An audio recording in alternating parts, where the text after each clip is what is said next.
দেখি লাস্ট শেষ 1931 সালের পরে পূর্ণাঙ্গভাবে জাতিভিত্তিক জনগণনা হয়নি। 2011 সালে এই জাতিভিত্তিক জনগণনা তথা আর্থসামাজিকভাবে মানুষ কোন জায়গায় আছে এটা হলেও 2014 সালে বিজেপি সরকার আসার পরে এই রিপোর্ট পাবলিশ তারা করেন। আর পশ্চিমবাংলার 2014-15 অর্থবর্ষে সেন্সাস হয়েছিল।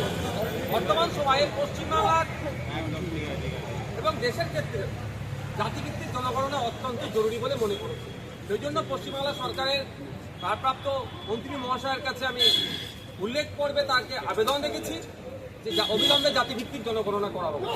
এই জাতিভিত্তিক জনগণনা করতে গিয়ে আমরা না করার ফলে আমরা যেটা দেখছি, জনজাতি উপজাতি থেকে শুরু করে অনগ্রসর হিন্দু এবং সংখ্যালঘু মুসলিমদের অর্থনৈতিক অবস্থান কোন জায়গায় আছে, তারা আর্থসামাজিকভাবে কোন জায়গায় আছে, চাকরির ক্ষেত্রে তারা কোন জায়গাতে আছে, বিভিন্ন স্তরে তারা কোন জায়গাতে আছে, তাদের লাইফ স্টাইলটা কোন জায়গায় দাঁড়িয়েছে সেটা সঠিক মূল্যায়ন করতে পারছি না আমরা। মন্ডল কমিশন 1980 সালের এবং সাচার কমিশনের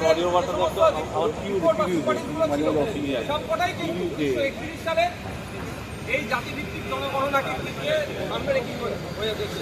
প্রায় 100 বছর হতে চলেছে, এখনো যদি জাতিভিত্তিক জনগণনা না হয় পশ্চিমবাংলা সহ দেশের মানুষ কোন পর্যায়ে আছে আমরা জানতে পারছি না। ইতিপূর্বে বিহার, আন্ধ্রপ্রদেশ এবং কর্ণাটকা স্টেট তারা স্ব উদ্যোগে জাতিভিত্তিক জনগণনা করেছে। পশ্চিমবাংলা সরকার দেশের